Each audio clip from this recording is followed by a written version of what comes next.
Hey y'all, welcome back to Midge in the Making.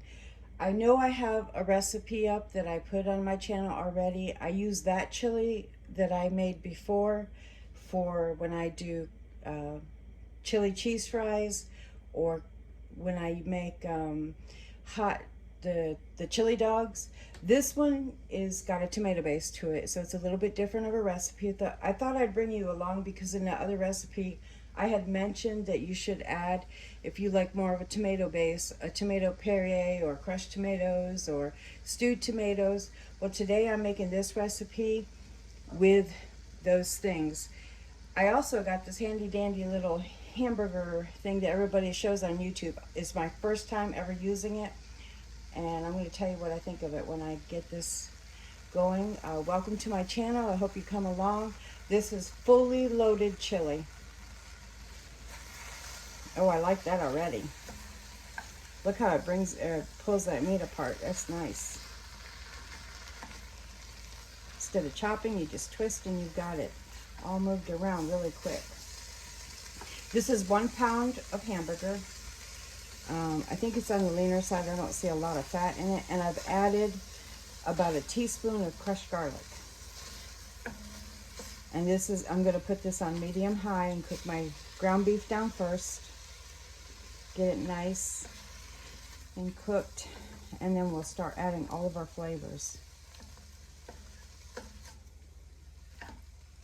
It is very cold here in Tennessee. If I've not mentioned, we are from Eastern Tennessee, and we're in the mountains, the Appalachian Mountains, and it gets very cold here in the wintertime. And that blizzard that's coming through this year of 22, we didn't get, just for later reference to the date of when this video was made, it's December of 22, right before Christmas. And they're calling for a very big front across parts of the United States on the eastern side in Pennsylvania and Delaware and all that. And we're getting the wind and a very fine snow that's even come through our screen porch and up onto our porch. It's pretty cold out. It was 14 degrees this morning when I got up. So it's a great day for chili. Now with this wonderful sides, you could make cornbread, biscuits. You can even do tortillas with cheese in the center and melt them, and that would be pretty good. Some people like to put corn chips on their chili, or jalapenos, sour cream, cheese. Kind of the sky's the limit depending on what you like. I like the idea of this hamburger or meat spatula type tool because it's getting my hamburger nice and fine, which I really like. Okay, you can see over here what I have set up. I have red beans, crushed tomatoes, corn, black beans. This has a pinto mix in with it that I canned and I've drained and rinsed really good. Then I have stewed tomatoes. I have some beef bouillon that I'm going to add, so I'm going to be careful with salt. I don't know how much salt's going to be in these, but we'll see. We'll taste test. And then back there I have some red beans. So I've got or pinto beans, more pinto beans. So this is going to have 3 beans in it. It's going to have pinto beans, red beans, and black beans. Now I'm not draining all of my beans. Some of my beans, I like to keep the liquid that comes from when you can the beans or when you buy them store-bought. It adds a different texture and layer to your chili. Some people don't like that. So that'll be up to you how you do it. But I like it that way, and it's a different flavor, and it's yummy. So we're going to do it that way.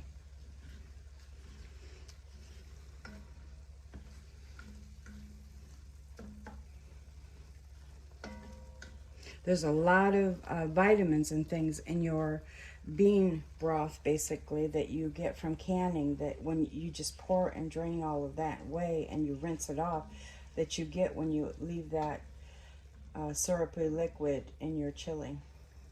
I wouldn't necessarily, depend on the chili itself and how it looks and how it comes together, add all of the liquid, but I would definitely add some. Okay, we're almost there. We can, and so we can go from here and start adding our chili together. So the first thing I'm gonna do is I'm gonna, into my hot meat, there's a little bit of oil in there. I'm going to keep it for the flavor that equals flavor, so I'm gonna leave it. And I'm gonna add these 2 chili seasoning packets to my chili.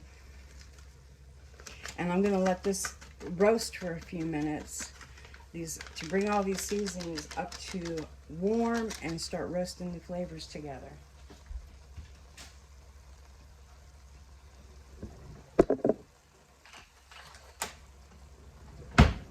Forgot to get a spoon.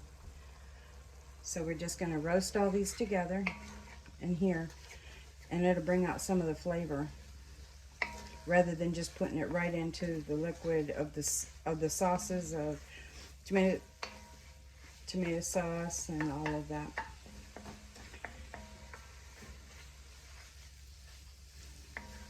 Now I did this same thing on my other video. I like to do this because it wakes up those seasonings.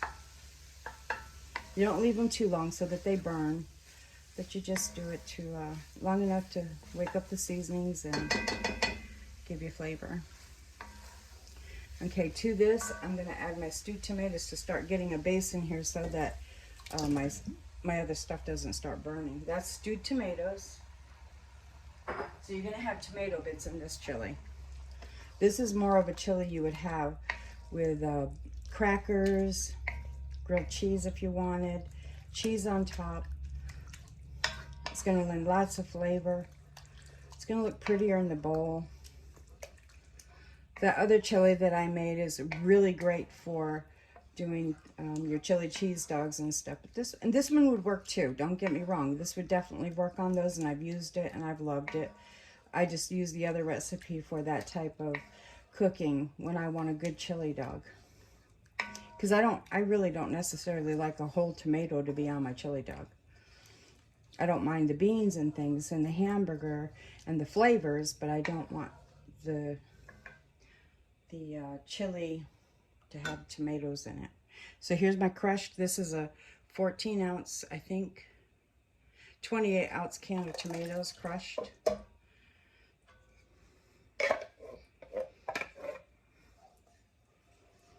Now I've got this on high, and I'm gonna cook it here until I get ready to simmer it. But I'm not gonna leave it here for long because I don't want my chili to burn. There's something about chili, every time I make it, if I'm not too careful, I burn the bottom. If you have any tips on that or tricks, I would be glad to hear them.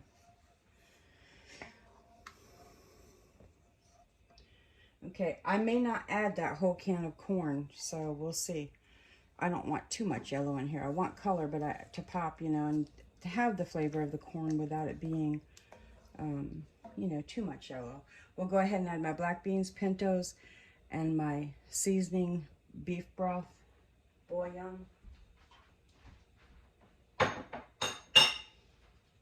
And then I'm gonna, so you can see right here, even with a 14 ounce can, or I think it was a bit bigger, ounces of tomato puree, it's pretty stiff, and I've still got a lot to add in here.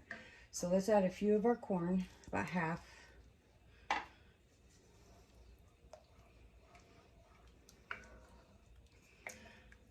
And now we'll add the red beans with its liquid.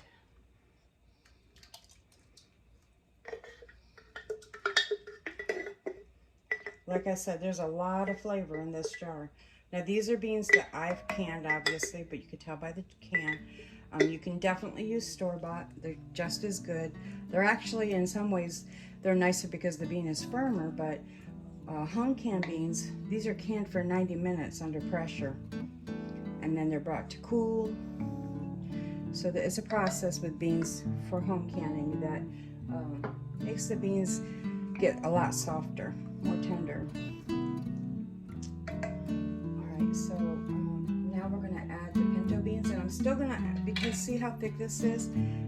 It's nice, but I wanted a little bit looser of a chili, so I'm going to go ahead and add my pinto beans with all of their liquid to it, and see what that did for it. It opened that up and made it definitely a little bit of a more brothy chili, if you can call it that, for lack of a better word. Now I'm going to simmer this up because it's home canned. With anything you can, or even if it's store-bought, you should really give your chili before you taste test it a time of cooking to come up to a boil, and boil, not a hard boil, but simmer for about 30 minutes, and then do your taste test. It's safer that way. So I'm going to do that. Home canning is just as safe as store-bought. There's always precautions in everything. So we're going to stop here, and I'll be back after I've let this simmer for about an